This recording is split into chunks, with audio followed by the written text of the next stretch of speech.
পাশে, তবু দুটি চোখ জলে ভাসে। পিছুটা ছাড়ে না, বোঝালে বোঝে না। বিদায়ের এ সময় অভিমান থামে না।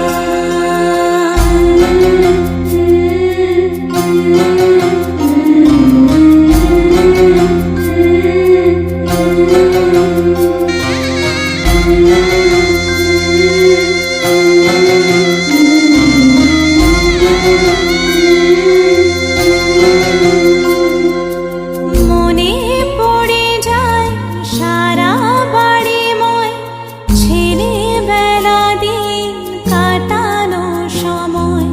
স্নেহ মাখা সেই মায়ের আঁচল, বাবার আদর ছেড়ে যেতে হয়। চারপাশে মন শোনে, চারপাশে মন শোনে কোন সুরে শানায়। সে কথা কে ভাবে, কাকে শোনাই। পিছুটা ছাড়ে না, বোঝালে বোঝে না। বিদায়ের এ সময় অভিমান থামে না।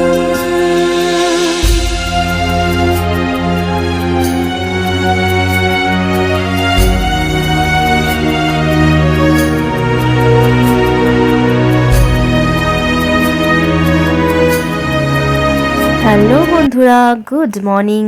তো সকালবেলা ঘুম থেকে ওঠার পর তারপর চলে এসেছি একটু বাইরের দিকে, কারণ হচ্ছে সকালবেলা ভালো লাগছিলো, অনেকটা রাত অবধি জাগা হয়েছে। তারপরে সকালবেলা ঘুমানোর পর তারপরে একটুখানি মানে ইচ্ছা হলো একটুখানি যাই, এদিক ওদিক ঘুরি, ভাল লাগছে না আর ঘুমাতে, সেই জন্য চলে এসেছি। আর এরকম মাসির বাড়ির সামনে এরকম বিশাল মাঠ রয়েছে আর পুরোটাই এরকম ফাঁকা, তারপর ধান চাষ হচ্ছে মনে হয়, দেখে মনে হচ্ছে। তো যাই হোক, তো সেখানে আমরা চলে এসেছি ঘুরতে। মেয়ে আমার ঘুমাচ্ছে, আমি ওকে বললাম যে চলো একটুখানি ঘুরে আসি, ভালো লাগছে না। তো আমি, আমার হাজব্যান্ড আর আরেকটা মেয়ে আর ফটোগ্রাফার, তো রিয়া আর সুমিত, মানে ফটোগ্রাফারের নাম হচ্ছে সুমিত আর রিয়া বলে একজন আছে। তো ওরা সবাই এসছে, আমরা একটুখানি ঘুরতে এখানে বসে মানে ঘুরে মানে এখানে একটুখানি যাই হোক আর কি, সকালের ওয়েদারটা একটুখানি কী করতে এসেছি। তারপরে ওরা আলোচনা করছিল যে দীঘা যাবে এখান থেকে, কিন্তু এখান থেকে দীঘার রাস্তাটা 38 কিলোমিটার। তো বললো না, অতটা যাওয়া সম্ভব না, আর মেয়েকে রেখে যাওয়া তো আমার পক্ষে একদমই সম্ভব নয়।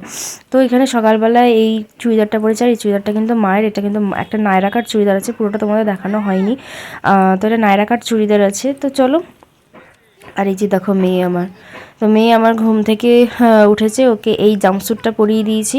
আর ওখানে এত গরম, এত গরম, ওখানে সোয়েটার পরে থাকা যাচ্ছে না, যেহেতু আমি ওড়না আনিনি সেরকম, সেই জন্য আমাকে ওই সোয়েটারটাই চাপিয়ে নিয়ে আসতে হয়েছে। আর এত ভীষণ গরম ওখানে, মানে যতটা ঠান্ডা ভেবেছিলাম পুরো মনে হচ্ছে ওখানে গরম পড়ে গেছে, এতটা গরম লাগছে। এক ফোঁটা আমি ওকে হাইনেক গলার গেঞ্জি মানে ফুলাতা গেঞ্জি বলো সোয়েটার বলো কিচ্ছু পরাতে পারিনি, যা পরাচ্ছি এই ছোটো জামা ওকে মানে এনেছি ভাগ্যক্রমে, যার জন্য এই ছোটো জামা পরাতে হচ্ছে। তো আর এই দেখো এখানে মাছ ধরার মানে মাছ ধরতে এসেছিলো, এই ছোটো ছোটো ছোটো পুঁটি মাছগুলো বলছিলো যে যদি হয় বেশি বেশি তাহলে চচ্চড়ি হবে, কিন্তু মানে পুকুরে এক ফোঁটা নেই, এই কটাই উঠেছে মাত্র, এর থেকে বেশি আর উঠছেই না।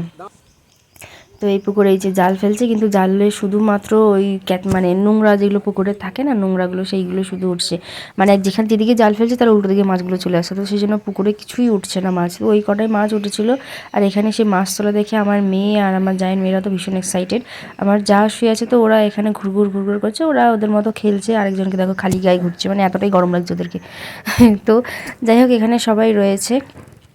তো আজকের ব্লগটা কিন্তু বিয়ের বৌভাতের ব্লগ, বিয়ের ব্লগ তো তোমরা দেখেইছো, গায়ে হলুদ বিয়ের ব্লগটা, আজকে কিন্তু বৌভাতের ব্লগ। তো বৌভাতের যতটা সম্ভব আমি তোমাদের সাথে শেয়ার করব, কারণ হচ্ছে আমার মেয়ে এখানে এতটা দুষ্টুমি করছে যে ওকে ফোন ছাড়া রাখাই সম্ভব হচ্ছে না, সেই জন্য ওকে ফোনটা দিয়ে রাখতে হচ্ছে। আর ওর বাবা একটু এদিক ওদিক মানে এদিক ওদিক কাজ করছে, তো সেই জন্য ওর ফোনটা ওর কাছেই রাখতে হচ্ছে, তাই আমার ফোনটাই ওকে বারবার দিতে হচ্ছে। তো এই যে নায়রা কাট চুড়িদারটা, সেটা কিন্তু ভীষণ ভালো, আর মা ফিটিংস করেছিল, আমার মতো ফিটিংস করেনি, কিন্তু আমি যখন পরলাম দেখলাম পুরো আমার মতোই ফিটিংস হয়ে গেছে। তো চলো এখন দেখা যাক আর কি কি মাছ উঠলো এখানে। এটা কেন ধরা হচ্ছে? আছে তো একটা, ও লাগিয়েছে বাড়ি যাবে আবার মাম্মা না করে না গাল ঝাড়া হয়ে যাও তারপর নাচে ঘোরাবো এটা আমাকে রান্না দে ওটি খুঁজি কি দেখ ওটি খুঁজি কি দেখ মারি দিকে বুদির উপরে ওটা সিধারে মজা আসবে আবার লাইট কিছু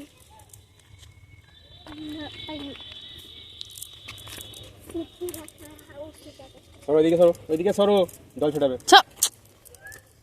এবারে লেটা না না ওই ঠিক ঠাক তুই দেখে বলছে না ছেটি হাত দাঁড়া দিচ্ছিল বলে বেচু হাত তোরা বেচু কিংফিশার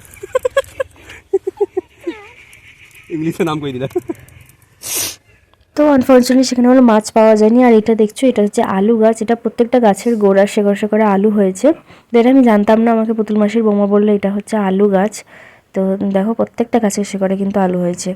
তো চলো এরপরে বিয়ে মানে বৌভাতের ভিডিওটা করব, কিন্তু বৌভাতে যে সাজবো গুজবো জানি না আমি ভিডিওটা করতে পারবো কিনা, কারণ জানি না কতটা করতে পারবো, চেষ্টা করবো করা, কিন্তু হয়তো করতে নাও পারি ভিডিওটা স্টার্টিং, কারণ তাড়াহুড়োর মধ্যে থাকবো। আর মেয়েকে ফোন দিয়ে না বসালে আমি মেকআপ করতে পারবো না, আর আমার কাছে বৌদি মেকআপ করবে, তো সেই জন্য একটু হয়তো করতে পারবো না ভিডিওটা, তোমরা একটুখানি দেখে নিও।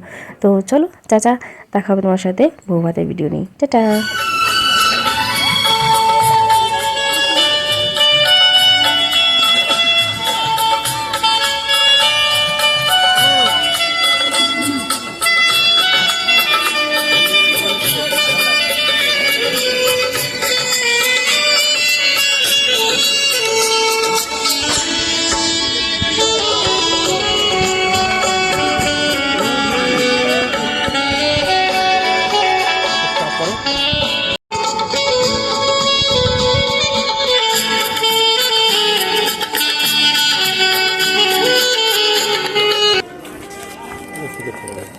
আমি মেয়েকে নিয়ে ফটো তুলে নিয়েছি দুজনকে নিয়ে, মেয়ে ওকে কিস করছে, ওকে এরকম ফটো আছে।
যাও সামনে গিয়ে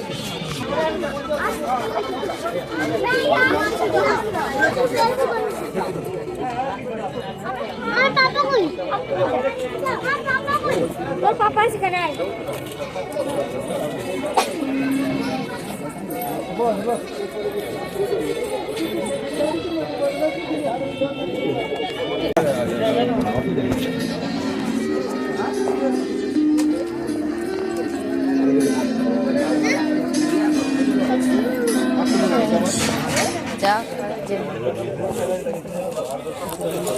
বাবাকে বললাম সেখানে ফাঁকা আছে, বসো।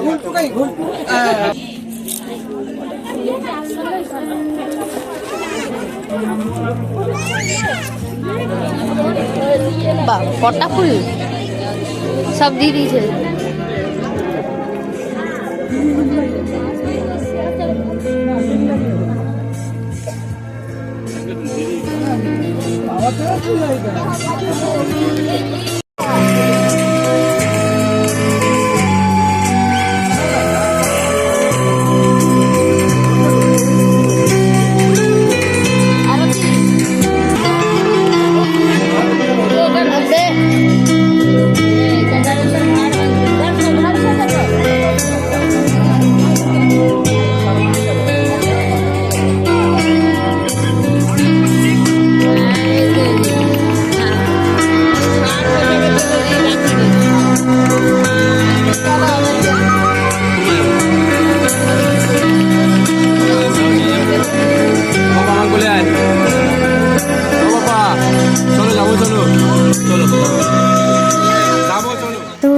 এই যে এটা হচ্ছে আমার লোক, এটাও মায়েরই বেনারসি।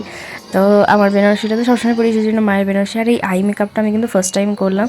তো জানি না কীরকম হয়েছে, সাজটা কীরকম হয়েছে, তোমরা একটু বলো যে আমার সাজটা কীরকম হয়েছে। তো যাই হোক, এটা আমি ফার্স্ট টাইম ট্রাই করলাম এই আই মেকআপটা দিয়ে। আর এই যে এখানে বর আর বউ ফটো তুলছে। তো চলো একটু খাবার দিকে যাওয়া যাক। তো চলে এসেছি খাওয়া দাওয়ার দিকে, কারণ হচ্ছে প্রায় 10:30 বাজে আমার মেয়েকে খাওয়াতে হতো, সেই জন্য আমাকেও খাবার খেতে বসে যেতে হয়েছে। সবাই আমরা খেতে বসে গেছি। তো আমি কিন্তু ফ্রাইড রাইস আর চিলি চিকেন ছাড়া আর কিচ্ছু খাইনি। আরও অনেক কিছু হয়েছিলো, ভাত থেকে অনেক কিছু হয়েছিল, কিন্তু আমি ফ্রাইড রাইস আর চিলি চিকেন খেয়েছি শুধু, আর কিচ্ছু খাইনি। আর ফুচকা ছিল, ফুচকা খেয়েছি। তো যাই হোক, আর আমার বৌভাতের ব্লগটা কিন্তু আমি এখানেই এন্ড করছি। এর থেকে বেশি আমি বাড়িতে গিয়ে হয়তো ভিডিও করতে পারবো না, গিয়ে শুয়ে পড়তে হবে, প্রচণ্ড ঘুম পাচ্ছে। তো কালকে সকাল থেকে কতটা ব্লগ করতে পারবো আমি জানি না, তবে চেষ্টা করব, কিন্তু জানি না করতে পারবো কিনা। যাই হোক, তোমাদের ভিডিওটা কীরকম লাগলো আমাকে অবশ্যই কমেন্ট সেকশনে জানিও, আর আমাকে কেমন লাগলো অবশ্যই জানিও।